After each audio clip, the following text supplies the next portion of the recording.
Maybe you can start the meeting. So welcome everyone to this monthly meeting of the Ludhiana chapter of SFM. My name is Dr. Vani Thapar, and today I have the proud privilege of inviting and introducing the speaker. The speaker for today is none other than Dr. Aparna Sharma. Dr. Aparna is an additional professor in the Division of Maternal Fetal Medicine in AIIMS, New Delhi. She is a fetal medicine specialist with expertise in fetal interventions, and she is also the secretary of Society of Fetal Medicine, chairperson of Multiple Pregnancy Committee and Stillbirth Society of India, and AOGD Quality Committee. The North Zone Coordinator of Safe Motherhood Committee of FOXI and co-convener of Early Pregnancy SIG Indian Fertility Society. So ma'am's CV really reads so beautifully with so many awards from FOXI and so many other societies. It's my proud privilege to welcome you, Aparna. And today she will be discussing low molecular weight heparin, its uses and misuses. So without further delay, I hand over the mic to Aparna. Over to you, Aparna.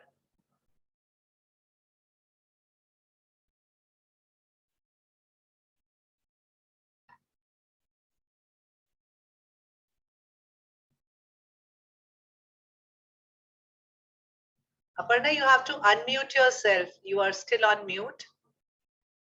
Yes, sorry. Yes. So a very good afternoon to all of you, and thank you SFM Ludhiana for having me here today. Thank you, Dr. Vani, for that introduction. Thank you, Dr. Naveen, for this topic, and I think it's a very interesting topic to speak. We have an interesting mix of people. We have both obstetricians and radiologists. So I'll keep the topic not very on the heavy on the obstetric side.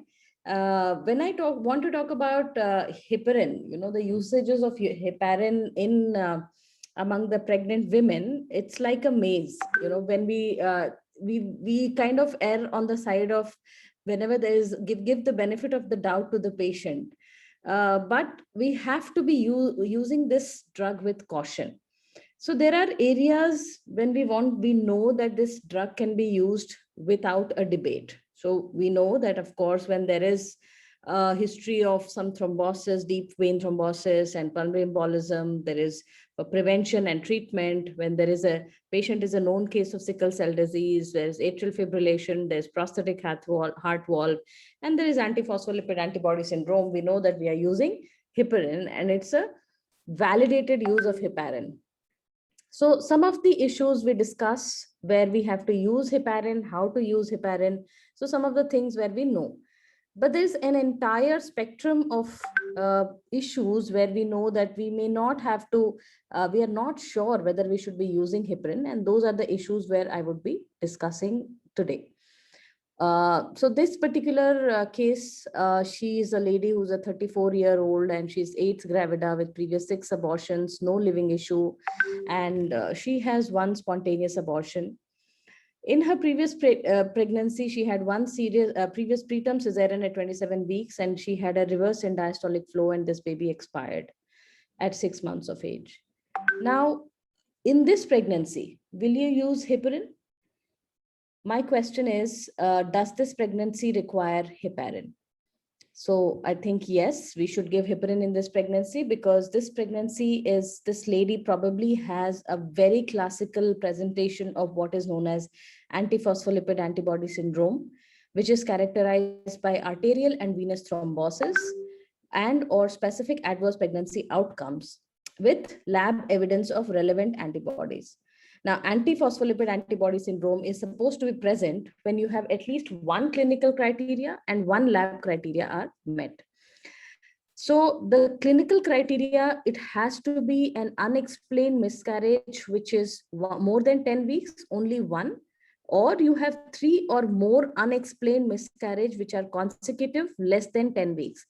And I will insist on 3 or more, because there are certain variations when you will have 2 miscarriages. Then what will you do? Will you consider this as APS or will you not consider this as APS?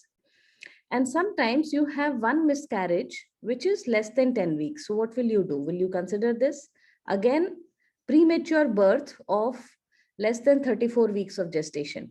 But you might have a premature birth of more than 34 weeks of gestation where there is eclampsia. So 35 weeks eclampsia, will you consider it as a pregnancy morbidity due to APS? So I am talking this because we do come across such situations in our daily lives. And do we consider heparin in such situations in the next pregnancy? So the clinical criteria for APS has to be known to us, all of us, in our day-to-day practice. Again, if a patient has history of thrombosis, that makes life difficult for the patient, but the diagnosis is at least easy for us. That yes, the thrombosis is there and it comes under the classification criteria for APS. The lab criteria, yes, anti-phospholipid antibodies, which includes lupus anticoagulant, ACL, and anti-beta-2 glycoprotein. So if any of the lab criteria, one lab criteria and one clinical criteria are met, then we say that yes, this patient falls under the classification for APS, and this pregnancy should be treated with heparin and low dose aspirin.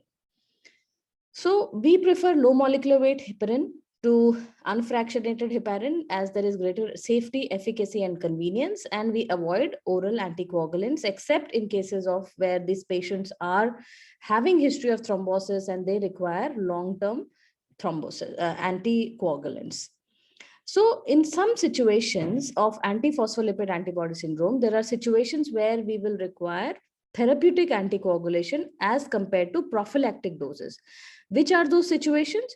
So if a lady has had a prior thrombosis with or without an APS defining pregnancy morbidity, so those are the situations where you will give therapeutic heparin. While if the patient has APS defining pregnancy morbidity like we discussed just now, then you will give a prophylactic dose of heparin. So how do we define a therapeutic dose of heparin and a prophylactic dose of heparin? Now, heparin in a prophylactic dose for a low molecular weight heparin is defined as enoxaparin, which is given in the dose of 1 milligram per kg, a single daily dose. So we give it usually once a day dose of 1 milligram per kg of enoxaparin, while a therapeutic dose we give as 1 milligram per kg twice daily. So that is how we differentiate between a therapeutic dose and a prophylactic dose. While a low dose, while warfarin, we have to start if you're giving a therapeutic dose, then we, of course, we give warfarin when a patient only requires a therapeutic dose. There is no role of giving warfarin when a patient is being given a prophylactic dose. We have to keep these doses in mind, and because if a patient is coming to us with a known case of antiphospholipid antibody syndrome, please remember to start them on these doses as soon as the urine pregnancy test becomes positive, and not wait for a fetal cardiac activity to appear to start these doses, because they do have a role immediately at the time of conception. So when we have a patient who has come to us and she's a known case of APS and she has no prior thrombosis and she's had a previous pregnancy morbidity, that means either she has had an early or a late fetal loss, or she had a previous preterm delivery related to uteroplacental insufficiency. That means that she had a previous preeclampsia before 34 weeks of pregnancy.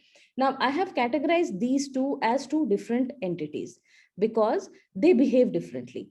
These two entities are different because when we have the entity based on the fetal losses, that is one or more pregnancy losses at more than 10 weeks of gestation, or 3 or more unexplained fetal losses at less than 10 weeks of gestations, these are supposed to be more severe forms of APS, and they are undoubtedly, they require prophylactic low molecular weight heparin with low dose aspirin in the antepartum period as well as postpartum period. So this particular part of the APS, so this format of APS is supposed to be more thrombogenic, is supposed to be more virulent, and we have to give low molecular weight heparin even in pregnancy, antepartum and postpartum. While this form of APH, where there is only a pregnancy morbidity of more than or one morphologically normal infant with a pregnancy morbidity which is consistent with placental insufficiency, we might think of only starting low dose aspirin.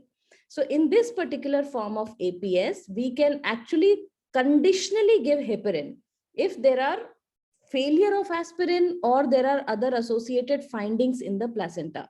So in this particular form of APS, this is a milder form of APS, and in this we might first try to give aspirin. But for all practical purposes, what we do in practice, that if you have a laboratory report which says that this patient has antiphospholipid antibody syndrome, then of course you end up giving aspirin and heparin as soon as this patient is conceiving to you, coming to you. If she's coming to you in the preconceptional period, you will start her on aspirin. So if I want to summarize how to give aspirin and low molecular weight heparin in antiphospholipid antibody syndrome, I will say that all of the guidelines will tell you the same thing, which is that you will start her on for women with RPL, we have to start her on ecosprin. So we need to focus on this last column here, which is the 2017 guidelines of ESHRE, which say that please start her on ecosprin, which is 75 to 100 milligram before conception. So like we start folic acid before conception, in these patients, we start them on ecosprin before conception, and antenatal prophylactic dose of low molecular weight heparin at the day of positive pregnancy test. So she tells you that her urine pregnancy test is positive, start her on low molecular weight heparin in a prophylactic dose, 1 milligram per kg, subcutaneous once a day dose, as we discussed earlier, and do not wait for the urine pregnancy test to come positive. So that's how we start her on low molecular weight heparin. Now, sometimes these patients of antiphospholipid antibody syndrome who have been diagnosed because they have thrombosis and they have been on therapeutic doses, they do present with a challenge because they are on twice daily dose of low molecular weight heparin. So these patients, although they have been continuing on heparin throughout pregnancy, at 36 to 37 weeks, they have to be managed differently because they have to be shifted to unfractionated heparin at 36 to 37 weeks. Because please remember that low molecular weight heparin has a longer half-life as compared to unfractionated heparin. And if this patient goes into labor suddenly, you will face difficulty at the time of delivery. So normally what we do is that switch over to unfractionated heparin at the time of, around 36 to 37 weeks. And when we want to plan delivery, stop heparin for 6 hours and plan delivery. So it is easier to manage when these patients are on unfractionated heparin at the time of delivery. So therapeutic unfractionated heparin is discontinued 24 hours before labor and delivery. Low dose aspirin is stopped anytime after 36 weeks in women with no history of thrombosis. If the past history of serious arterial thrombotic complications, then you can continue the low dose aspirin throughout labor and delivery. And trust me, whatever your anesthetists tell you, low dose aspirin is not an indication even for major surgeries these days. So we can continue throughout labor and delivery and cesarean section. Even if your patient is on aspirin, it's not an absolute indication for not doing a cesarean section. It does not increase the risk of bleeding. So that is your summary of a patient who's coming to you, a known case of antiphospholipid antibody syndrome, clear-cut case, not a very good thing for the patient, but at least we know how to manage. Now starts the confusion. Now this lady, she's 14 weeks, previous history of preterm antepartum eclampsia, preterm antepartum stillbirth. She's Rh negative in this pregnancy, currently MCDA twin pregnancy. So much detail is present here because this was a patient of ours. And she came to us with a LAC positive on a single location. Now she's currently 14 weeks pregnant. Now my problem is that she's already pregnant. So will you try and repeat LAC in this pregnancy before you start her on heparin? So will you give her heparin? So that is our confusion at this point in time, because you only have one value of LAC, while in typical diagnosis of making a diagnosis of APLA, you know that you have to repeat at an interval of 12 weeks. So in this particular situation, to give her the benefit of the doubt, yes, maybe I will give her heparin, even if you have only one positive LAC in this particular situation, because she has such a strong pregnancy morbidity history. And we also know that most of the patients who are APL positive in the first trimester will remain high positive throughout pregnancy. Therefore, repeat measurement of APL during pregnancy is unnecessary, and to avoid a possible pregnancy loss in this pregnancy, I will start her on heparin in this pregnancy. So I will have no confusion. She has a suggestive history. She has one value which is positive. So I will start her on heparin in this pregnancy and treat her to give her the benefit of the doubt. Now, the third situation. Now, she's a 30-year-old. She has 2 recurrent miscarriages, not 3. So like I suggested, and we do come across such situations so often. She has no prior vascular event. She has an anti-meta-2 glycoprotein, which is 40 units. That means she has a matched lab criteria. So according to lab, she fits into antiphospholipid. According to clinical, she falls short. So she's like slightly short of the clinical criteria, but she's matching the lab criteria. So will you give her heparin? So now this is, everybody would agree that this is a situation which you might come across often. So again, I would say, yes, this is a situation which is well defined as non-criteria obstetric APS, well defined in the literature, where either the clinical criteria are matching or the lab criteria are matching, but both are not matching. So we need to reassure that in these patients, we can either treat with low dose aspirin alone or in combination with heparin based on individual's risk profile.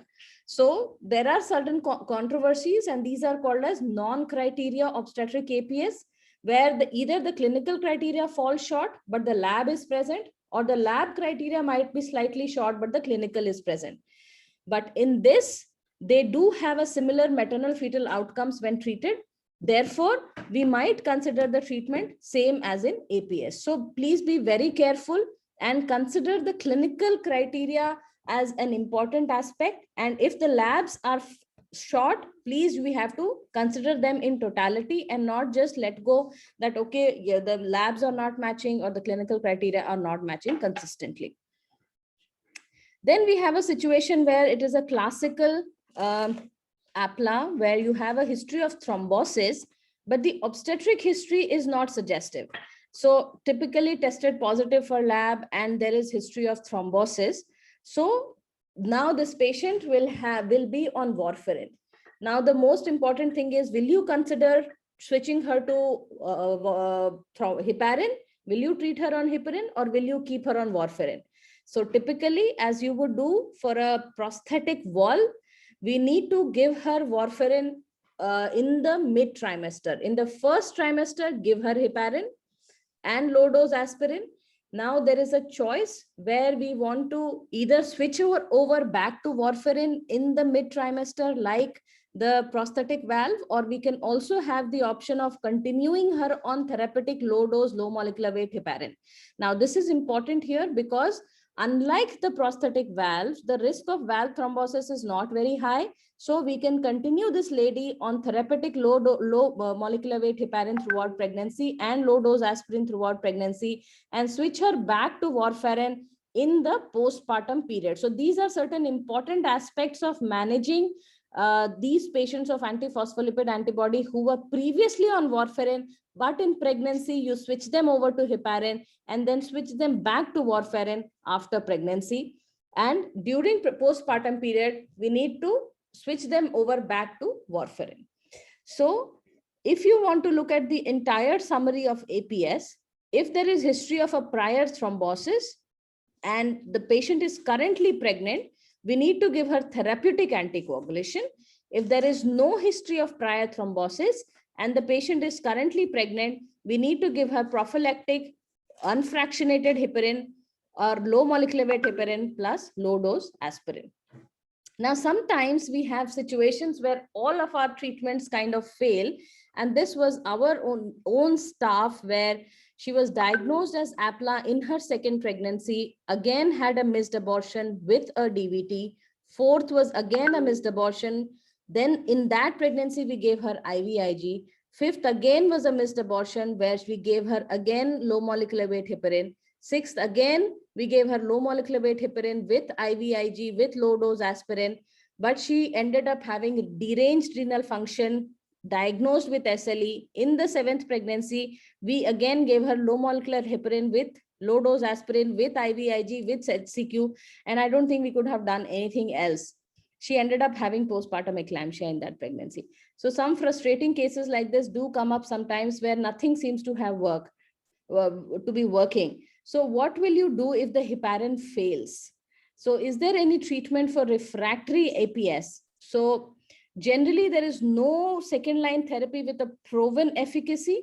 The options like you saw include prednisolone, IVIG, HCQ, and pravastatin. We have experience with IVIG and HCQ. We have tried in most of the patients. Pravastatin we have not tried, but definitely we are thinking of trying it out in some of the patients that are coming across to us. So yes, there are chances that HCQ is something that needs to be seen if your heparin is failing. Now, so if you have a classical APS with history of thrombosis, anticoagulation before and during pregnancy, if you have obstetric APS with no thrombosis, aspirin in the preconception and heparin after fetal cardiac activity is present. If it's a non-criteria APS, then there can be a role of aspirin plus heparin. If it is seronegative, that means there is clinical, but the antibodies you're not finding, there is evolving evidence, but aspirin may be useful. And there is completely asymptomatic, but just antibodies positive, then of course there is no role of heparin. So now, and this is just our experience of a series of patients with antiphospholipid antibody syndrome, where we could improve the live birth rate from 5% to almost 80% with aspirin and heparin. So antiphospholipid antibodies, treatment with heparin, there is no debate, and we know that it is definitely useful. Now we enter the area where what the usefulness of heparin can be completely debated. There are certain useful areas where heparin can be found to be useful. So this is a particular area where, what about hereditary thrombophilia? So this lady is 28-year-old with previous 3 abortions, ovulation conceived by ovulation inductions with 12 weeks POG. So she has a previous 3 abortions. And she was known to be a homozygous MTHFR mutation, and she was started on ecosprin. Now, in such situation, will you give her heparin? I'm sure we all come across such situations and we are tempted to give heparin, but what is the evidence? First of all, should we check for hereditary thrombophilias in women with recurrent pregnancy loss? So the first question is, should we be testing for them in the first place? So the prevalence of hereditary thrombophilias in women with RPL is quite unclear. And what is the association? So no significant association between inherited thrombophilia and RPL. And if it is at all associated, then there is some associate with second and third trimester losses. So there is no proven association with first trimester losses at all with recurrent pregnancy loss. So hereditary thrombophilia in the first place should not be screened for in women with RPL. Now, if there is a woman with hereditary thrombophilia because she had a history of thrombosis, then anyways you treat her with heparin because she had thrombosis. So there is no confusion about it. So if a patient had thrombosis, you treat her with heparin. If the patient did not have thrombosis, you should not screen for hereditary thrombophilia. Now, the next question is that if the patient had a history of RPL, will you give her heparin? So there is no evidence. So this was this study which is a meta-analysis of all the RCTs, which looked at the role of low molecular weight heparin plus aspirin versus aspirin alone in pregnant women with hereditary thrombophilias to improve the live birth rate. And this was in 2016, which included 222 women with no significant difference in the live birth. Therefore, there is no evidence to support any incremental benefit of adding low molecular weight heparin to aspirin alone in women with inherited thrombophilias. So number one question that I raised in the area of debate was in the usage of heparin is whether it should be used in women with recurrent pregnancy loss and inherited thrombophilias. And we do understand that there is no role of heparin in such situation. Now, the next point is, if a woman has a history of fetal growth restriction in the previous pregnancy, so previous pregnancy, the woman had a fetal growth restriction, and this time she has come to you and we are very tempted to say that, okay, you take heparin because last time your baby was small. So what does the evidence say? Now, and this is very interesting because this Clinics of North America has come out very recently in 2021, and it kind of summarizes a lot of evidence. So this says that heparin, yes, we know that it decreases inflammation, complement activation, angiogenesis, and it decreases thrombosis. However, it also says that 2016 meta-analysis decreased, although it decreased the overall risk of small for gestational age babies, curiously, the single center trials reported a decrease in small for gestational age. So when it was actually trials at single centers, they said that there is probably small decrease, but all the multi-center trials said that there was no effect. And similarly, the AP trial, also then the heparin and preeclampsia trial, they said that it was not statistically significant. So none of the societies, including SMFM, ACOG, RCOG, SOGCs, they do not recommend heparin for prevention of fetal growth restriction. So it was rather straight to say that if there is a previous history of growth restriction, do not give heparin for prevention of growth restriction. So low dose aspirin reduces the risk of birth weight less than 10 centile in women at risk of preeclampsia. So if there is a risk of preeclampsia in the woman already, then of course it will risk preeclampsia, it will risk growth restriction. But unfractionated low molecular weight heparin is not effective for reduction of fetal growth restriction. That is our next bit. Now coming to the third point, unexplained recurrent pregnancy loss. Will you give heparin? And I think this is your biggest area where heparins are being given left, right, center. So again, coming with the evidence. So you see, this is like 2022. And one of the largest meta-analysis which has come of the randomized trials published in the European Journal of Obs-Gynae and Reproductive Biology. And what do they say?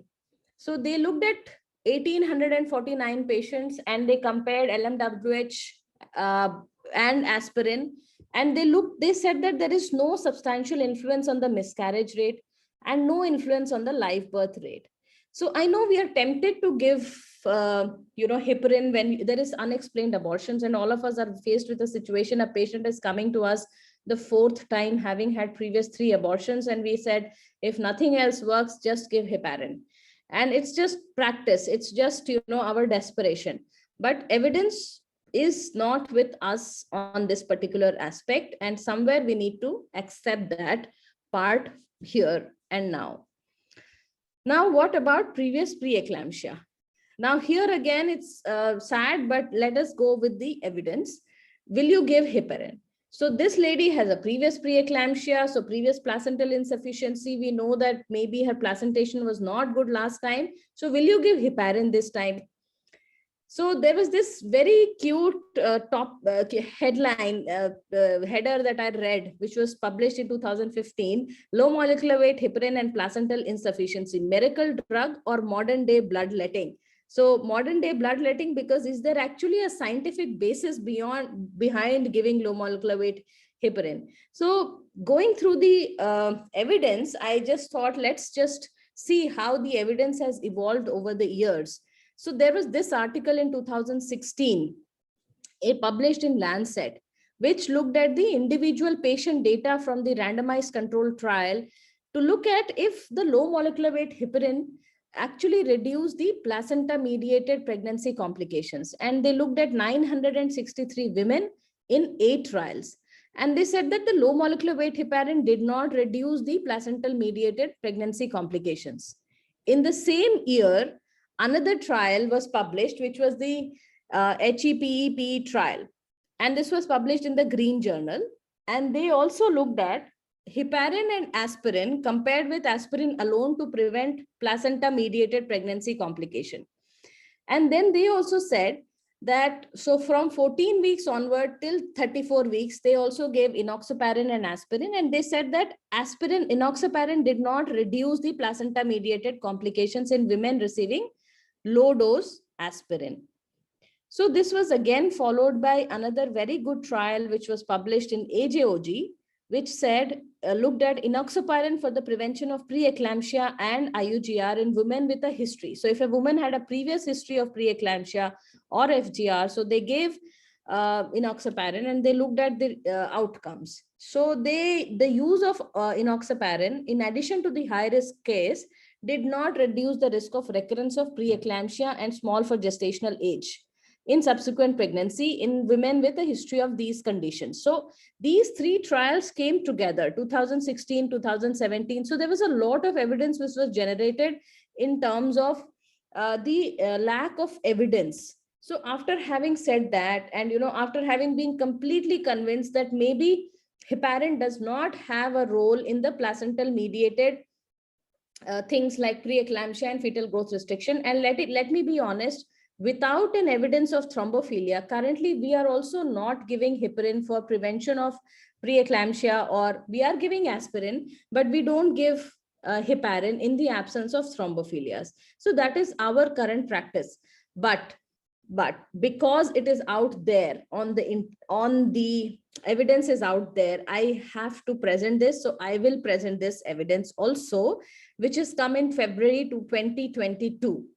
So this particular evidence, which has come out in February 2022 in the American Journal of Obs-Gynae, it is also a systematic review in meta-analysis, which looked at 15 studies, 2,795 participants, and they said that in high-risk women treated with low molecular weight heparin was associated with reduction in development of preeclampsia and small for gestational age.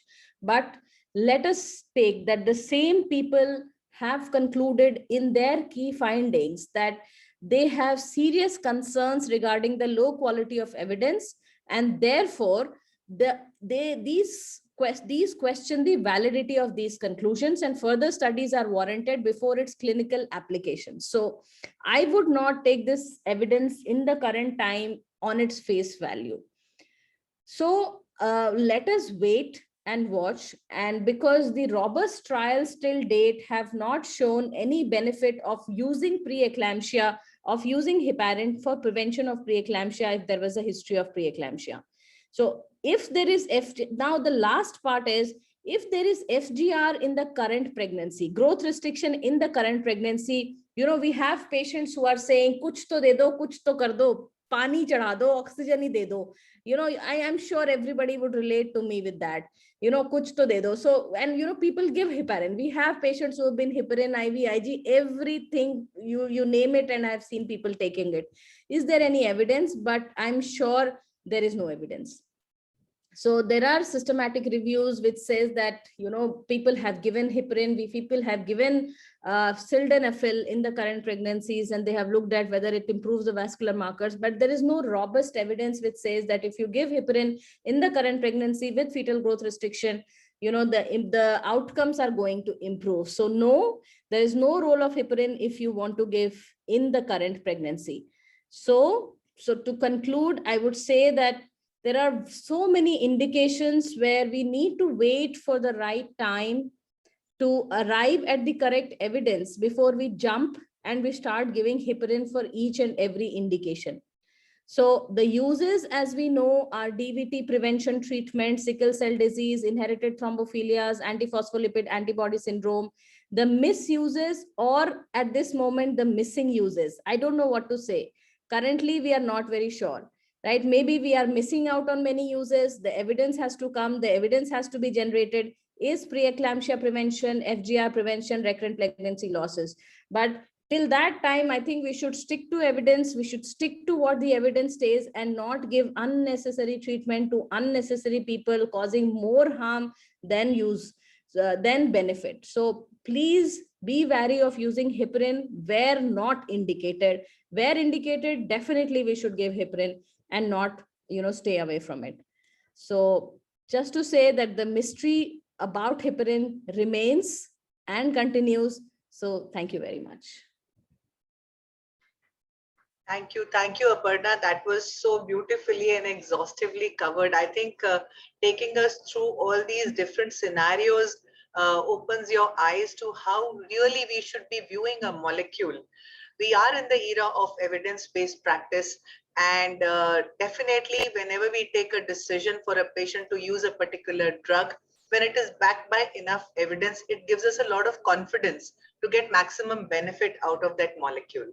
So we have two cases, and third one is a little off the track, but we've still kept it. So these two cases are related to both the scenarios that you have just discussed. So because Dr. Zini is here and hopefully Dr. Venus will also be here. So Zini will be taking up the first case, but to introduce and moderate these two case presentations, we have a young dynamic obstetrician with us, Dr. Mandeep. And Mandeep is really, interacting with her, I realized that youngsters should be coming up more on these platforms, and because they are so eager, and she made me work very hard and kept me on my toes for this session.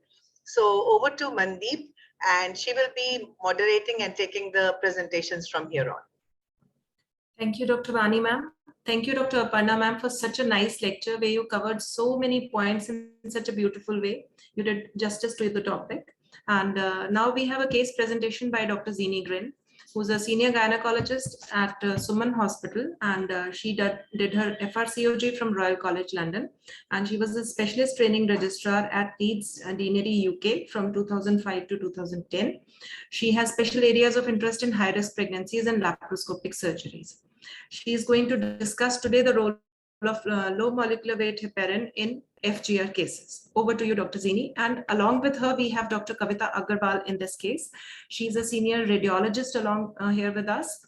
She is a gold medalist throughout her career, and now she's running her own center in Ludhiana as the name of Spectrum Scan Center and Research Center. Over to you, Dr. Zini and Dr. Kavita Agarwal. Thank you, Mandeep, for the lovely introduction. And Dr. Aparna, what can I say? You have covered most of the aspects which I was going to say, and actually covered most of the trials, most of the evidence. I'll just first go through the case. I have to say that I had to step in at the last moment. And this case is not mine actually, but I'm going to share. And there are a lot of things which I could pick up on the case where we could have done things differently, for which Mandeep will actually be coordinating and asking the relevant questions. So I'm just going to share my screen with you. Right. So can you see my screen now? Yes, Dr. Zini, we can. And I put it on slideshow now. Fine. Okay. So this case is actually, she's Mrs. X. She's a 32-year-old lady in her first pregnancy. She's been married for 7 months. That's what the history said. And when she presented, so now she's 32 weeks and 1 day. Her period was on 12th of September 21. She was known case of chronic hypertension, overt diabetes, and beta thalassemia trait. She is now admitted to the hospital with reduced fetal movements for 1 day. She gives no history of any pain in her abdomen, no leaking, no bleeding, or any urinary complaints. Her pregnancy history goes as follows. She had a spontaneous conception. She is very sure of her last periods. She had regular cycles prior to her periods. Her UPT was positive 10 days after missing her last periods, and she duly started with the antenatal checkups from the 6th week of the pregnancy. All her investigations during the first trimester were reported normal. She continued to see the diabetic consultant and was continued on the insulin therapy for controlling her diabetes. She was started on the antihypertensive treatment, which was labetalol. What is not known is whether prior to pregnancy she was taking any antihypertensive treatment at all. But she needed a very small dose, which is just 100 milligrams every 12 hours. From the 7th month of the gestation. She remained on folic acid and reported no significant symptoms of the first trimester. In the second trimester, she remained well. Now she moved to a tertiary care center, having initially booked at a private clinic, which was CMC Hospital, for the 4th month of the pregnancy. And she was continued to take folic acid, labetalol, her insulins, and was put on Hematinics and calcium supplements. She started perceiving her fetal movements from 4th month onwards. What is not mentioned in the history is whether she had an NT scan, along with which whether she had any screening for the IUGR or anything at that time, and there is no mention of the dual marker in the history given to us. She received her 2 doses of tetanus toxoid injections, and now at this time an anomaly scan was done, which is reported normal, and quadruple test was done at this time, which was also reported normal. But again, there is no mention of any uterine artery Dopplers. She otherwise remained well with no significant history of any particular concern, and also did not report any excessive weight gain. At her initial, going back a step, at her initial history, there is no mention of a booking weight, and I do not know what her booking blood pressure is, because it would have been good to know the mean arterial pressure. 3rd trimester remained uneventful initially. She continued with her regular checkups at the CMC hospital, continued taking her medicines as advised, and she remained well. But so that was still date. And given the past history, we know, of course, that she's diabetic, hypertensive. She also had a history of splenectomy, which is strange because you normally in minor patients that is not usually needed. And blood transfusion that probably was at the time of splenectomy 5 years back, but she developed no reaction to the same. In a given family history, her mother is diabetic and on regular oral hypoglycemics, and there's no other history of note. She was on physical examination, she was calm and she was well built. There was adequately hydrated. Here there is a mention of the blood pressure, which is 140/90 in the left arm in a semi-recumbent position, but this is not known at what gestation this was taken. Systemic examination was unremarkable. Abdominal examination at the time of admission was 30 weeks size gestation, which probably suggests 2 weeks disparity from her 32 weeks of, from 2 weeks disparity, because now she's 32 weeks clinically, but otherwise uterus was relaxed, non-tender, and her fetal heart rate was satisfactory. There was no significant findings on local examination. She was admitted and started being monitored with regular investigations, and she received injection dexamethasone 6 milligrams 12 hourly, and was advised to keep account of the fetal movements. Her regular blood sugar monitoring was also being done, and the insulin was being titrated accordingly. At this stage of pregnancy, she's now received an ultrasound scan done, which shows that the umbilical artery SD ratio was 6.1 and the MCA SD ratio was 5.3. The estimated weight was 1905 grams, which again is reported as mild early pregnancy insufficiency.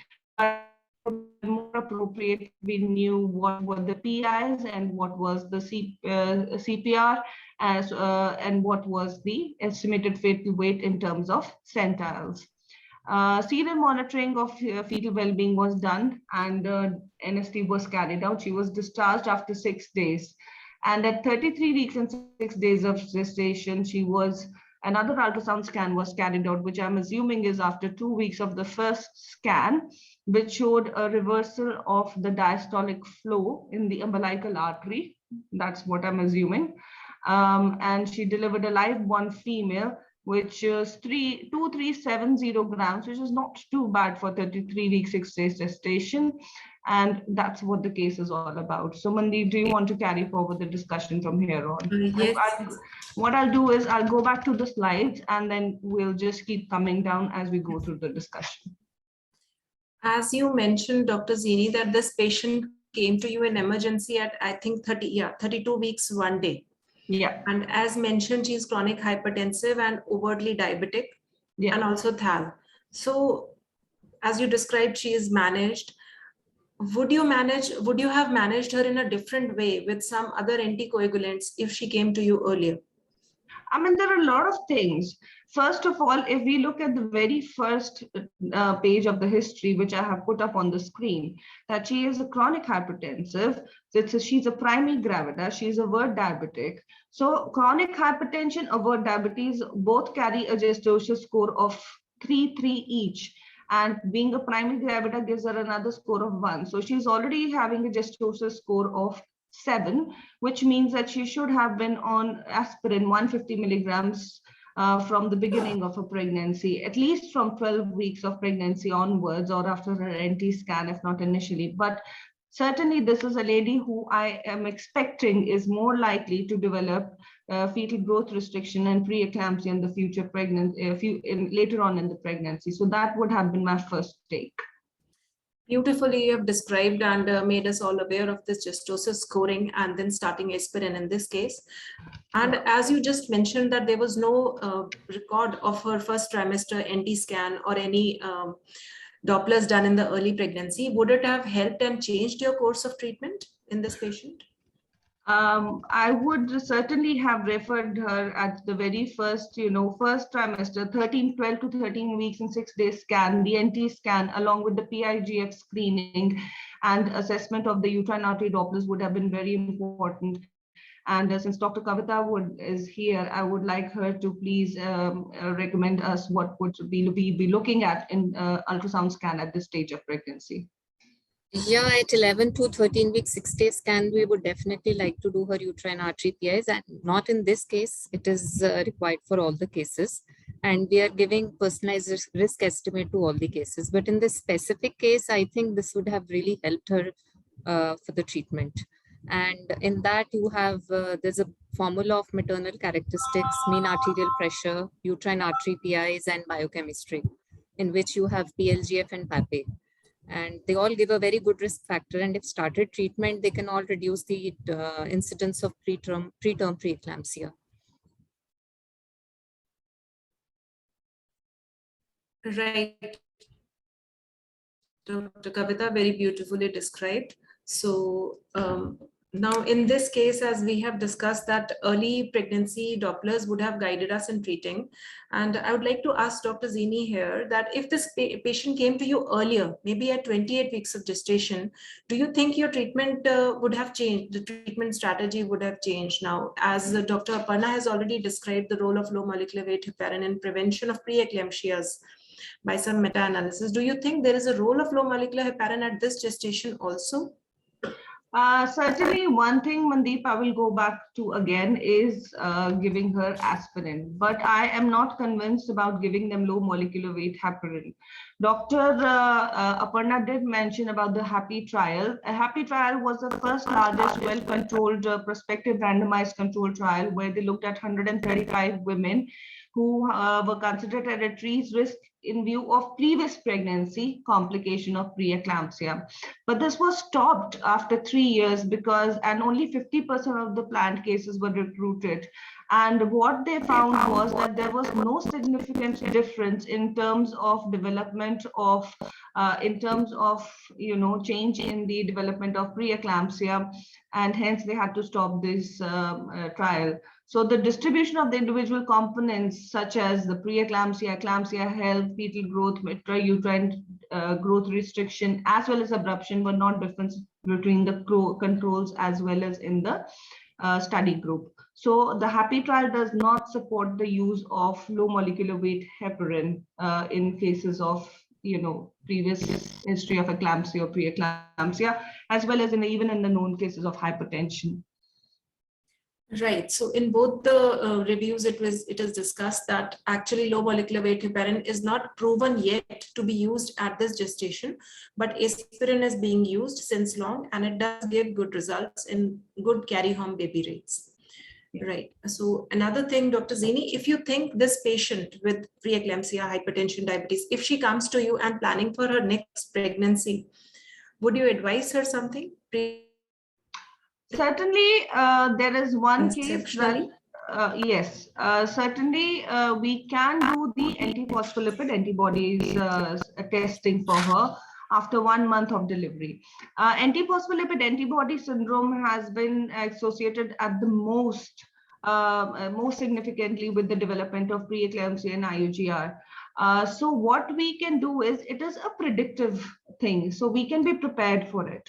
And secondly, in those cases, giving low molecular weight heparin is not so much for the prevention of preeclampsia and low molecular and IUGR in the fetus. It is because we are worried about the prothrombotic state of the women. Pregnant women are 4 to 5 times more likely to develop thrombosis as to non-pregnant women of the same weight, age, and height. As opposed, and this risk increases to 12-fold postpartum. So we need to be vigilant for that. And certainly placentation may improve. We do not know that, because the underlying mechanism of giving low molecular weight heparin, as Dr. Aparna mentioned, is that it reduces inflammation, it reduces clotting, and there's a number of benefits. But till date, there is no such study which is supporting it.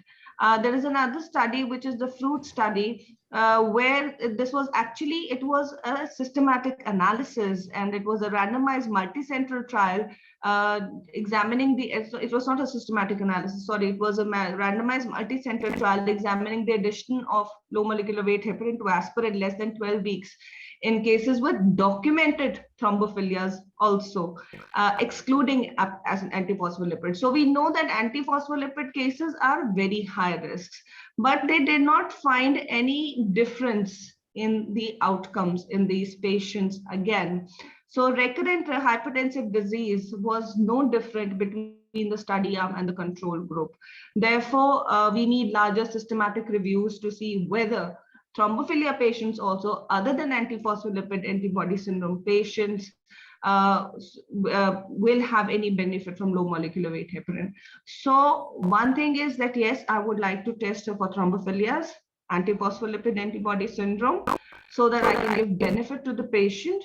And if she has got antiphospholipid antibody syndrome, maybe in those cases, I might consider low molecular weight heparin, and that is might consider. We still need evidence. But anyway, it is going to be given for the mother for the maternal benefit. But whether it has any other difference in the outcome for the mother and the baby, we do not know. I'm going to interrupt you for a minute, because I know this case was not Zini's and this is not severe IUGR, but we took it up because it gives us an opportunity to discuss the use of low molecular weight heparin and its role in cases where thrombophilia is not present. And like Zini, Mandeep asked you that at 28 weeks, if she would have started, now we are going a little theoretical, had she been diagnosed to have a little early FGR, the Doppler would have been, say, an early Doppler showing placental insufficiency, then how would you and Kavita would have coordinated on this?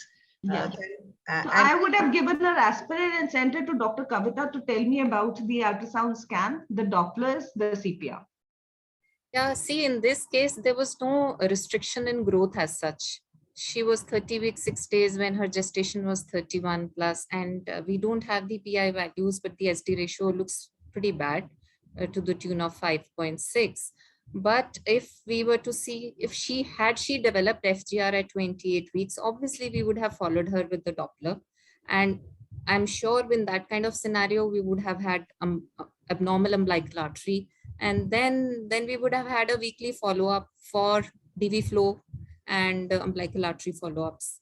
And if things were worsening, then we would, if there is reversal at 30, we take a call to deliver. And if there's absent diastolic flow, we follow her, try to follow her till 32 weeks of gestation and look for DV reversal, if any, and then take a call. Dr. Kavita, could you please just again highlight about the Barcelona criteria as well, again, at this stage? Yeah, and so now we have umbilical artery, either there is reduced flow or there is absent flow in grade 2, grade 3 is reversal, and 4 is the ductus venosus changes. See what happens when you have early small for gestation babies, early FGR. In that case, it is the heart which takes the brunt, and so umbilical artery is usually abnormal. And in those cases, we follow umbilical artery and ductus venosus, because in these cases, MCA is going to be normal. So the deciding factor is the DV flow. So, but in late FGR, where there is hypoxic changes, we don't want hypoxic changes to brain. In late FGR, we focus more on MCA changes, and there we focus more on cerebral placental ratio rather than DV flow. So that is what I want to emphasize here. Thank you. See, the message I just wanted to give here was that when we are monitoring these patients who have high risk of developing FGR or preeclampsia. Like this lady is a chronic hypertensive and a diabetic. Monitoring them at this point does not warrant, there's no evidence that we can give them low molecular weight heparin at such a late gestation and expect a better result.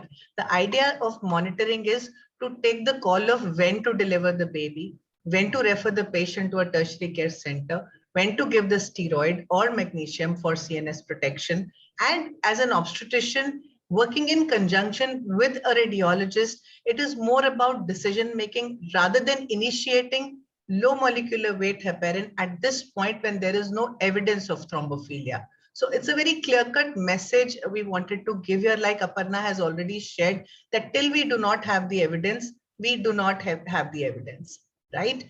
And but this could be not the misuse, this could be the missing use. So like Zini has covered, in the next pregnancy, before she conceives, it is good to investigate her for an underlying disorder where if we find something, then we can initiate prophylactic low molecular weight heparin and give her a good outcome, right? So the only reason was this, to kind of share this kind of a case scenario.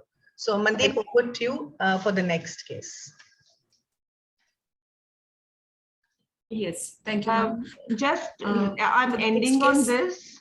We are discussing this, Dr. Vani, about low molecular weight heparin. 3 trials in running: the TRACER trial, the EPI trial, and the ALFI2. Let's watch the space for these 3 to see whether there is any benefit of enoxaparin in prevention of preeclampsia and IUGR. Thank you. I'll just stop sharing my screen. Thank you for this opportunity.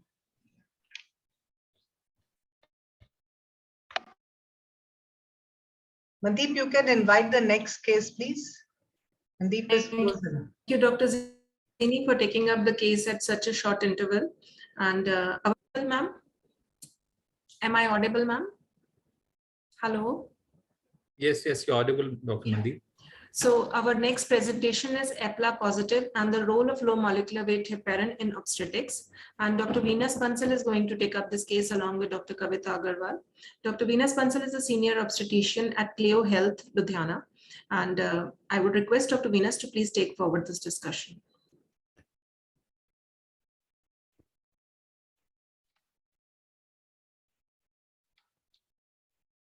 All right. Thank you. Good evening, everyone. And it was really nice listening to Dr. Aparna ma'am. And it's always a pleasure listening to us and the good case that we have discussed right now. Now, during this, while we were discussing what to talk in this particular meeting, there are certain very clear-cut indications of low molecular weight heparin, and that is one of them is apnea. So we have taken one very straightforward and clear-cut case with clear messages for the same. I'm sharing my screen for the same.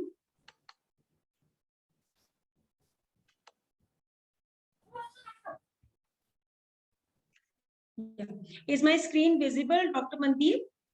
Yes, Dr. Venus, we can see the presentation. Okay, perfect. So,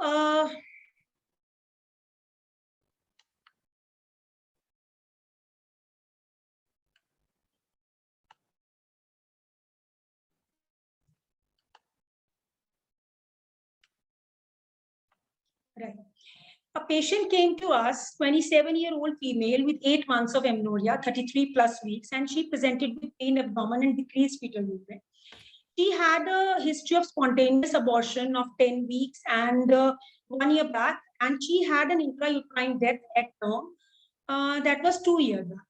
Now, in such cases, what we have to always take is that we need to take a history of DVT. We need to take a history of weight of IUD to know whether there was an evidence of fetal growth restriction or preeclampsia, and if there is going to be any history of any gross congenital anomaly. Why we have added this is because there are certain very clear-cut things that we need to add, that when we are taking a history, we have to know that whether the baby was morphologically normal or not.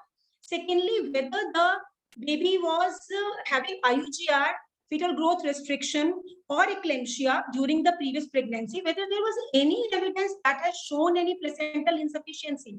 Because for making these patients fitting into an APLA positive only on the basis of a positive antibody is not going to matter. Only on the is not going to solve our problem of deciding whether we will be needing the low molecular weight heparin and or in this case or not. As Dr. Aparna ma'am has very clearly said that there are very few indications which are clear at this present moment. Suppose this patient is not having a fetal growth restriction or preeclampsia, or it was a congenitally abnormal baby. It will not fit. That IUD will not fit into our APLA clinical criteria for that matter. Now coming to the second part, that is the DVT. DVT also usually, if we take the history, there is a virtual prior in the pregnancy, and that is why there is an increased chance of venous thrombosis in the pregnant patient. 90% of the DVT occurs in the left side. So asking the history that whether there was a swelling on one of the leg or mostly the left side. There is a significant proportion of the patient while taking the history of DVT. Patient will say, I didn't have any history of DVT. That it may occur in the pelvic veins, it may occur in the ovarian vein, and it may not be picked up by the routine testing. So that is certain DVT fact that we need to know, because these patients are more common in the present scenario when the DVT is becoming a problem, not only because of the thrombophilias, but also because of the poor lifestyles, the obesities, the chronic diseases, and the low activity in their life. So DVT has to be, history has to be taken in a lot of detail in such cases. Now coming to the second part of this, that she has visited a gynecologist before conceiving, and that was the best part of this patient history, and that we are going to correlate later with a good outcome in this case. Routine investigations were done. There were a lot of prenatal investigation, and which included her complete blood counts, her blood grouping, liver test in this case, particularly the glucose tolerance test and the other antenatal tests, including the viral markers, and they have come out to be the normal.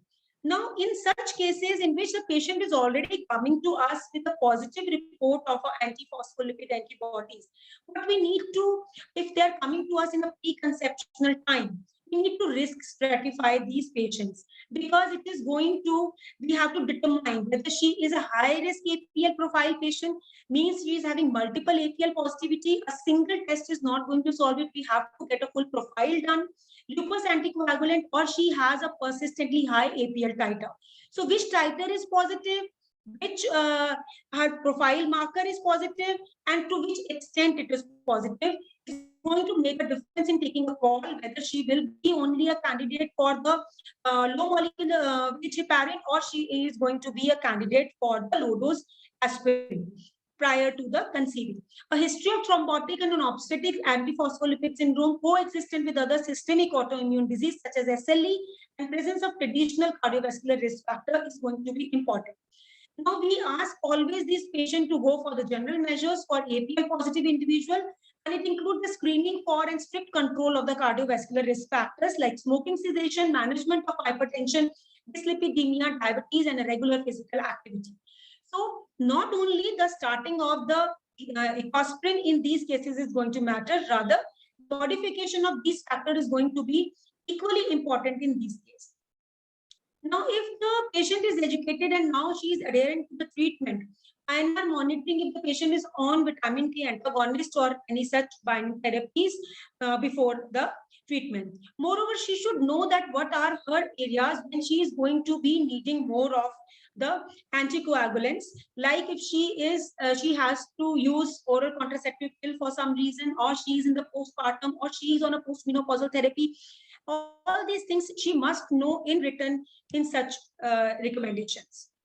In view of the previous spontaneous abortion and unexplained intrauterine death, her gynecologist, to which she has reached prior to her conception, has asked for a complete APLA profile, and she was strongly positive for the beta-2 glycoprotein IgM antibodies with a value of 25. Now control is 25. Now here comes the catch that we have to understand that medium-high APL titers, which are anti-cardiolipin antibodies, IgG or IgM isotype, and the serum or the plasma present in the titers of more than 40 IgG phospholipid units or more than 40 IgM phospholipids or more than 99th percentile is going to come under the medium high titers. For the high risk profile to be said, then it has to be presence of these antibodies positivity at 2 or more occasions and at least 12 weeks apart. Lupus anticoagulant measured according to the ISTH guidelines or of double any combination anti-lupus anticoagulant or ACL antibodies are going to be keeping her in the high risk APL profile, because that is the deciding factor whether she will be a low molecular weight heparin candidate for throughout her pregnancy, which is going to be an economical burden also, which is going to be a psychological burden also for that patient. So we have to be very clear for what indication we are going to start in the particular case. If all subtypes are positive, it comes under the high risk. If APL alone is positive, it comes under the high risk. Only low risk categories are isolated anticardiolipin antibodies and anti-beta-2 glycoprotein antibodies at low or medium titers. In this present case, it was high-risk titers. So high-risk serological features and the low-risk serological features has to be made and mentioned on the case sheet of this patient, and our patient has come into the high-risk category. Now, as the talk of Dr. Aparna has made my particular this talk very easy, or this case very easy, because primary prophylaxis in only APL positive women is not indicated. Our case was APL positive as well as obstetrical APS. So primary prophylaxis for thrombosis otherwise is not recommended in this case, but antepartum or the prepartum, preconceptional starting of the low dose aspirin is recommended by all the guidelines that we have seen and all the meta-analysis and the studies that we have seen today. So we are going to start a low dose aspirin plus a prophylactic dose of low molecular weight heparin once the confirmation of intrauterine pregnancy has been done. There has been a study recently in which as soon as the test was positive, we can start with the low molecular weight heparin. Now, in the postpartum, also the low dose aspirin for 6 weeks after the vaginal delivery and prophylactic dose of low molecular weight heparin with low dose aspirin for 6 weeks has to be started. Similarly, in the case with obstetric APS, there was no vascular indication or vascular component of antiphospholipid syndrome in our case. So our case fits into the APL positive women and the obstetrical APS women. Now, primary prophylaxis in these cases, which is going to make the call for, is that if the patient is not having, suppose she is a primee who has come to us and she is only having a APL positive beta-2 glycoprotein, so we may not start the primary thromboprophylaxis in these cases because it is only asymptomatic APL carrier, which is almost 1 to 5% of cases can be asymptomatic carriers of the antiphospholipid antibodies. Now, she was diagnosed with primary antiphospholipid antibody syndrome. She was put on aspirin and she was put on enoxaparin 40 unit international unit subcutaneous once a day during the complete pregnancy. And now the factors which are going to help in the risk assessment of these obstetric APS, and they are going to suggest treatment for these patients. In our case, it is going to be all carriers of the significant APL titer. So this patient was a positive for the significant APL titer and a late fetal loss with a history of IUGR and preeclampsia. The patient gave a very clear-cut history that it was a 1.2 kg baby. She had a decreased fetal movement, but she never went for Doppler in the present case. And then she had, when she went to the doctor, it was already an IUD. Now, when we have decided for taking an anticoagulation, we are talking about when to take and when not to take. And the decision has already been taken that it has to be given. Then prophylactic dose for the low molecular weight heparin is, for the enoxaparin, it is 40 milligrams subcutaneous once a day. In certain cases, when the therapeutic dose, especially the vascular component, when it is present, then we have to convert it to 1 milligram per kg subcutaneous every 12 hours. And the other doses can be seen. Now, does the low molecular weight heparin need an adjustment during the pregnancy? Low molecular weight heparin requirements may alter as the pregnancy progresses because the volume of the distribution of the low molecular weight changes and the GFR changes in the second trimester. Hence, some suggest that the dose should change as the weight changes based on the small studies that support dose escalation to achieve the therapeutic anti-XL levels. In the cases where we are only giving the prophylactic doses, we don't need usually any change of the dose requirement. It is mainly for the cases where we are giving the therapeutic doses, and we need a change to prevent the DVT in those cases and the pulmonary embolism. So controversial ACCP does not given any recommendation till date for any adjustment of the dose during pregnancy till now. So we follow usually with the same dose of the patient. Now, the uterine artery Doppler in these APGAR positive pregnant patients, there are many factors. There are certain roles in the PI in the first trimester and the second trimester and the third trimester. The factors can be the side of which it has been taken, the BMI of the patient, and as has been discussed by Dr. Kavita, and she will be picking up this particular uterine artery PI values in the APS patient immediately after this slide. So uterine artery mean PI cutoff is going to be an important factor and is going to change our management in many cases. And the second trimester and the third trimester, yes, adverse outcomes if the uterine artery Doppler are affected in the third trimester are going to be more the stillbirth, the cesarean section rate due to fetal distress, and the pH of the umbilical cord is affected, and this can be an indicator when the uterine artery Doppler was earlier normal and was affected in the third trimester. In this particular case, it was a diagnosed case, rightly treated with the aspirin doses and rightly treated with the fixed enoxaparin doses, which were withdrawn at 34-35 weeks, somewhere in between. And then she gave a birth to the baby and was given her prophylactic postpartum dose as was indicated by the screen. So thank you for your patience listening for this. I will be sharing the stopping the slideshow. Now I would like to ask Dr. Kavita how uterine artery Doppler is going to help in such cases which are cases of APLA and are diagnosed and are on presently treatment. See, now these patients are already on prophylactic treatment, right? But still we go ahead and do the prediction of preeclampsia in 11 to 13 week scan, in which we have to be very careful to take all the parameters correctly. We need the maternal characteristics. We need the mean arterial pressure. I mean, the true mean arterial pressure. And we need a proper uterine artery values. And we need to do all the analytes, including PLGF and PAPE. Right. And here uterine artery, I would just like to focus a little on uterine artery, because I have seen the sampling of correct sampling of uterine artery is very important. I just take a minute to focus on this. This is done by transabdominal scan, right? We just put the probe in a sagittal view. We just view the cervix, focus the cervix, tilt the probe to focus the uterine artery in the paracervical region. Now, how are we sure that we are just focusing, we are just imaging the uterine artery and not one of its branches? I think the easiest way is when you take the spectral, the peak systolic velocity has to be more than 60.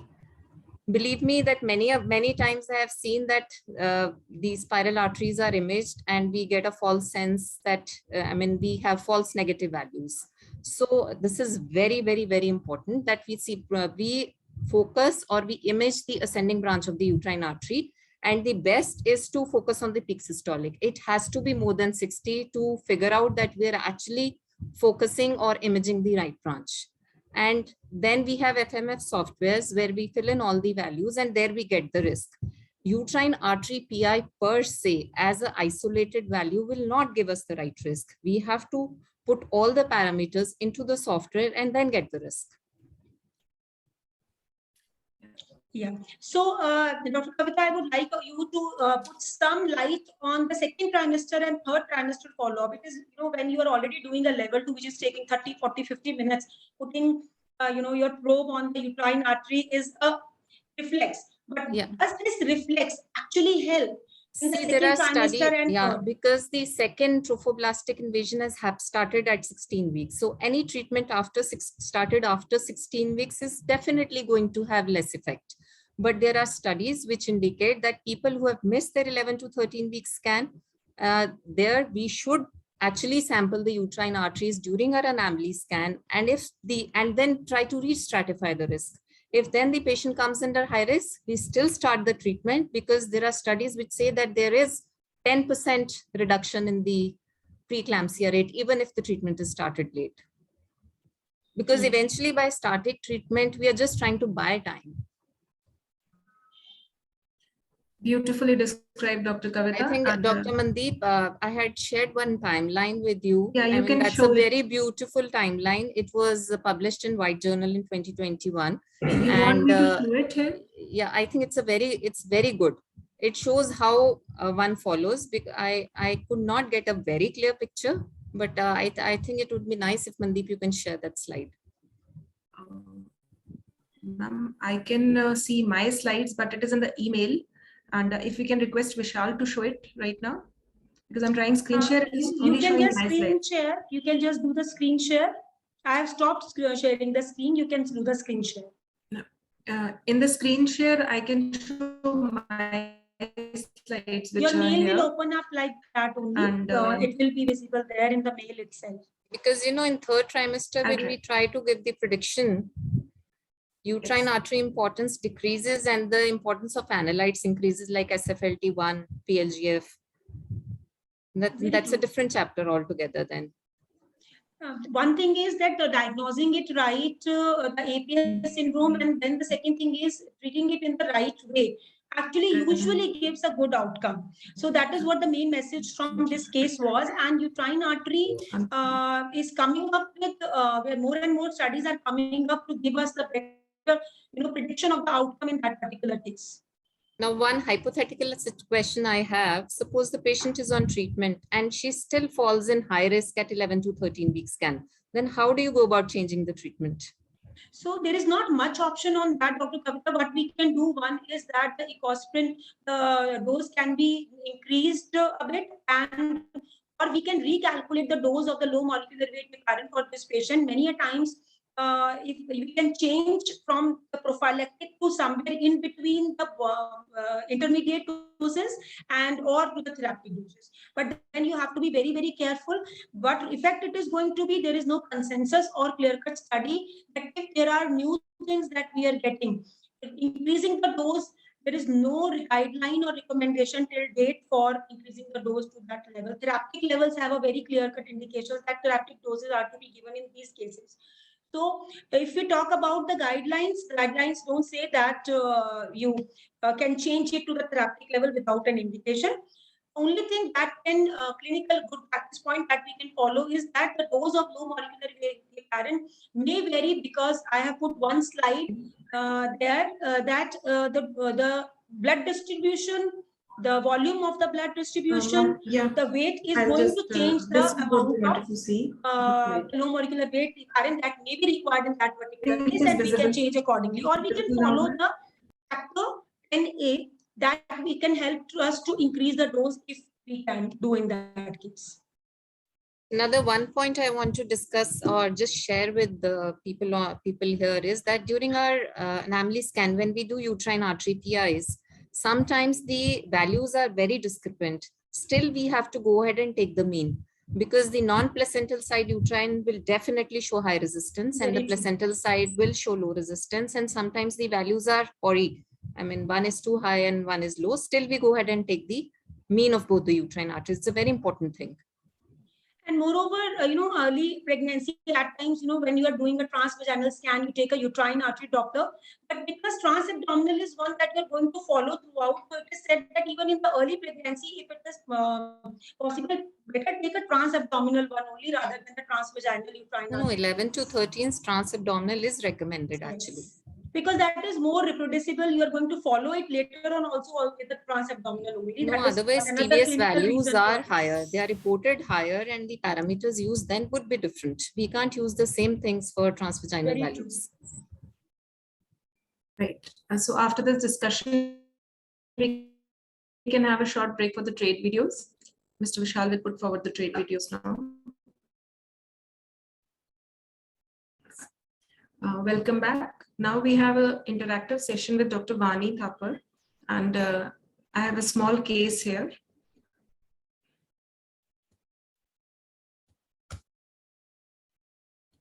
Ma'am, can you see the screen? Yes, it's visible.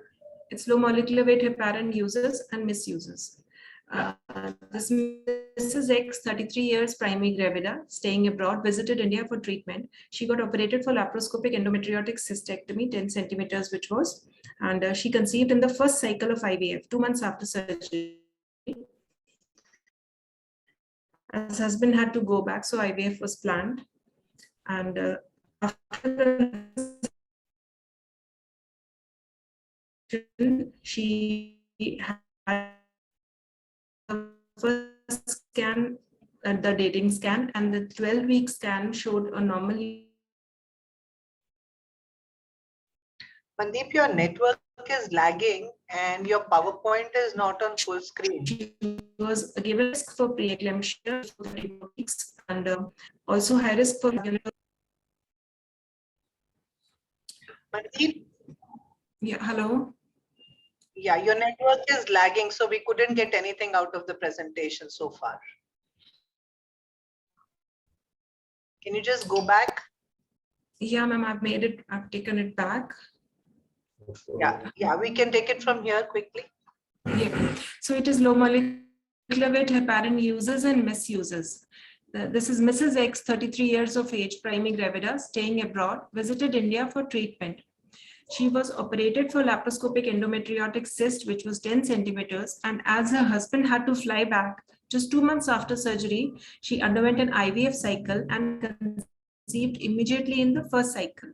Her first dating scan was appropriate to her date of embryo transfer. Her second scan was done at 12 weeks, which showed normal uterine artery PIs, but as per her age, she was given a high risk for preeclampsia before 34 weeks, which was 1 in 39. She was a high risk for fetal growth restriction before 37 weeks, which was 1 in 64, and also high risk for spontaneous delivery before 34 weeks. As being an IVF conception and labeled as a high-risk case, she was prophylactically started on low molecular weight heparin, 40 units subcutaneously every day. And she continuously kept on reporting about her skin rashes. And one day she reported at 16 weeks about epistaxis, nasal bleed twice in one day. So low molecular weight heparin was discontinued, but she still continued on tablet aspirin 150 milligram once a day without any further complaint.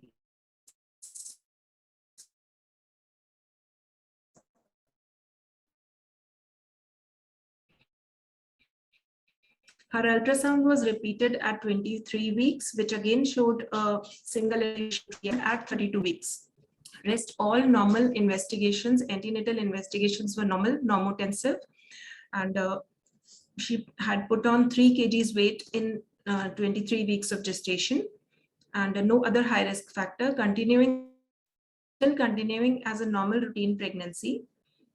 And now this is the question I would like to put up, Dr. Vani ma'am, that is it justifiable to put every IVF conception on low molecular weight heparin as well as on, what is your? Mandeep, your network is seriously lagging. I haven't got the question. I have put up other side prongs also. Ma'am, is it audible now? Yes, yes. Yeah. Stop So your video. Stop your video. Yeah, you stop screen sharing, then maybe it will become better. Not stop sharing. Just switch off your video. Can you stop it for me, please? Stop video. Yeah, I'll do it. Yes, Yeah. Done. Yes. So, ma'am, my question here is, as this is a routine pregnancy at 37 years of age, she underwent an IVF cycle just because her husband was planning to fly abroad, and she underwent a major surgery. Endometriotic cyst was removed, and she conceived through an IVF conception. Is it all right or justifiable to put every patient on low molecular weight heparin as this patient was put? What is your take on this point, madam? So basically, Mandeep, somebody had asked this question in the chat box as well, that being a fertility consultant and doing IVFs myself, we are seeing a lot of patients, especially the ones who have recurrent pregnancy implantation failures. The use of low molecular weight heparin is rampantly increasing. The reason given, see, basically a fertility specialist would, how we are thinking is what guides our treatment principles.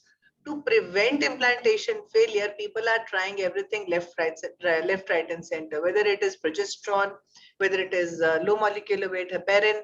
The reasoning or some studies which have shown benefit with the use of low molecular weight heparin, the reasoning given is that besides its anticoagulant effect, which would be the beneficial effect in cases with proven thrombophilias. Besides that, low molecular weight heparin or heparin can help in implantation through other mechanisms. That is by downregulating the E-cadherin molecule, by improving the cross talk between the endometrium and the embryo. But, all these factors, even though they suggest a beneficial effect, and some studies showed some positive results in terms of either improved pregnancy rates or even live birth rates, none of them was statistically significant. Okay.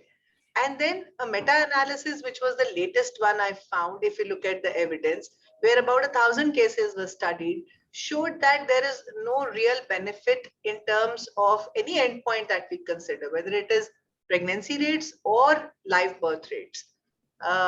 The low molecular weight heparin does not show increased live birth rates or pregnancy rates in these women. So I don't see any rationale as of now, considering the evidence that is available to put every patient, right? Yeah. And even with recurrent implantation failure, we should look at the other causes. We should look at the uterus. We should look at the age of the patient. We should look at the gametes more closely, the stimulation protocols used. So just putting a patient on low molecular weight heparin, it's an injectable molecule. It is painful. Already these patients have undergone so many injections.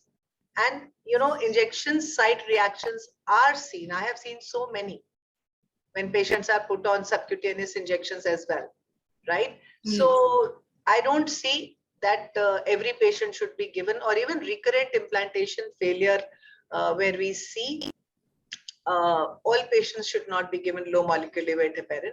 We are doing APLA for patients before putting them on IVF treatment. And if there is a documented APLA positive, then that is the patient we will start on low dose aspirin or low molecular weight heparin prophylactically, as proposed by Dr. Aparna in her talk. Yes, ma'am, as you've just said. So in all those patients who are undergoing IVF, ART cycles, ICSI cycles, and they are having recurrent implantation failures, but they are not having any thrombophilias. So what would you say? Should they be started on low molecular weight heparins or not? As of now, I wouldn't do it. Yeah. Okay. But Right. yes, there have been, like I've already discussed this point. We can stop screen sharing, Mandeep. I think it's Alright. to go back to the gallery view. So I believe that the clear-cut message I want to give here is, till we don't have enough evidence, there is absolutely no need to start these patients on low molecular weight heparin to improve results in IVF or ICSI. That is the message I want to clearly give over here. Although future may, you don't know. Once we have enough evidence, maybe we are all talking different. So Yes. there is the chat box which was live, and a lot of questions. I would request if we can have Dr. Aparna, Dr. Venus, Zini, Kavita. Is there a way to get the entire panel on? Fantastic. So I had requested the audience to put the questions in the chat box. It becomes easier to discuss, but whatever is there, I will be talking about it and asking the questions. So somebody talked about what is the role of doing antiphosphatidylserine and serine antibodies in diagnosis, and the role of ANA profile testing. Dr. Aparna, can you please take this? So hi, I think we've had some discussion in the chat box also. So yeah, so you see, there are certain studies and there are certain recommendations. I seriously feel that, you know, people have found association. So there is an association. So if you actually go through the, you know, very interesting ESHRE guidelines, 2017. So there are associations, and there is actually something that you can do about it. There might be an association with some antibodies, but are you actually able to point them to causality? So those are two different things. So ANA may be associated, but are we able to prove a causality is a different thing. So that is the difference when it comes to antiphospholipid antibodies and ANA antibodies, anti-nuclear antibodies. See, anti-nuclear antibodies have been traditionally tested for SLE. We know that it's a component for tested for SLE. So antiphospholipid antibodies, you know that the three antibodies have been proven to be involved for recurrent pregnancy loss, of which anti-cardiolipin antibody and you know, all three antibodies, anti-beta to like glycoprotein, anti-cardiolipin, and lupus anticoagulant. These three we know, we test, and we know that if it is there, it is to be treated. Now, antiphospholipid antibodies, they are a huge number, including the phosphodiesterase, but none of them have been significantly associated with pregnancy loss, and neither had it been proven that if you treat them, the pregnancy outcome is improved. So there is an association and there is a causality, both of which have to be proven for them to come under recommendations that, okay, if you have RPL, then you test for ANA. So the ANA thing, of course, there are certain papers which say that there is an association that 14% of the patients with RPL have ANA positive. But if you treat those with ANA positive, does that next pregnancy improve outcome? That is not there. And hence that has not come into recommendation. And that is the reason why we don't do ANA for all RPL positives. So that is beautifully explained, that causality, when you cannot prove it, you cannot put it into recommendation. That is the clear-cut message here. And somebody has asked that sometimes APLA antibodies are positive in the previous pregnancy and heparin is used. In this pregnancy, if our antibodies are negative, then how do we manage? Yes. So what happens is, so these are transient positive. So what happens is that in certain cases, so it has been seen that these become consumed. So these antibodies are no longer seen. And that is why these are called as seronegative APLA. And this is actually an entity. So I actually did not want to confuse too much, and somebody has actually put it in the group that when sometimes you say obstetric, sometimes you say non-criteria, now I'm saying seronegative. And if you actually put into the entire spectrum, then you start treating everybody with heparin, then you say that the labs are not good, so I better treat everybody with heparin. But I would like to answer that question also now. See, there is something called a standard knowledge that we need to have. Let us not, and I really love Dr. Khurana for saying this, that, you know, let us not try and blame our labs for being substandard. We have to raise the standard of our labs. Let us be honest that India now, in most of the societies that we are talking about, or at least the SFM meetings that we are talking about, we have labs and we can demand standards. So for that, we need to have knowledge and we need to demand those standards. So first of all, we have to know what we want. And we need to know that, okay, we have done these tests, but again, next is how do we interpret them? So we need to know that there are standard obstetric APS, there is non-criteria APS, and the third thing I'm going to talk about is seronegative APS, where the antibodies were there in the previous pregnancy, but now they have been consumed. So there is a pregnancy history, and now the antibodies are coming negative. So there is an entity called seronegative APS. So what do? The seronegative APS has enough evidence to say that if you only give aspirin, the pregnancy outcomes are good. You don't have to give heparin. So if you have a pregnancy morbidity, but you don't find the antibodies, you can, and they were there previously, and now you don't have them, just give aspirin. The pregnancy outcomes are good. Fantastic. And the last question here says, some IVF labs are doing APLA antibodies testing routinely. Is it necessary? With all this discussion, I will say I do it, because the amount of price people are paying to go through an IVF cycle, if one thing can mar its success, rather than routinely giving low molecular weight heparin to everybody, I would do this test, which is not very expensive. And if definitely keeping the other criteria in mind, the history of PCOS, the age of the patient, and if there is a positive APLA, I think those are the patients whom I would like to give either ecosprin or low molecular weight heparin. So the testing, at least I do routinely. I don't know what the evidence says on this, but this is something we leave for another day to be discussed. Thank you so much, Aparna. I think having you on board was brilliant. And I want to request Gitanjali to come on board and just thank everyone for today's presentation. Good evening, everyone. Thank you, Dr. Aparna, for being here, for helping, for giving us so much of knowledge, everything so crystal clear, all your thoughts, and I hope everybody will go back home with a lot of messages. The cases were excellent. They brought out all the problems which we have with low molecular weight heparin. And I also want to thank Dr. Naveen Pereira for organizing and coordinating with everybody for this excellent meeting, and Dr. Vani and Dr. Mandeep Chahal for moderating it. Thank you, everyone. And I wish SFM has such brilliant meetings in future also, and good luck to all of us. Thank you very much. Thank you and bye-bye. Bye-bye. Yeah, bye-bye, everyone. Bye. Good night. Bye, everyone. Good night. Congratulations, Good night. everyone. Good night. Have a wonderful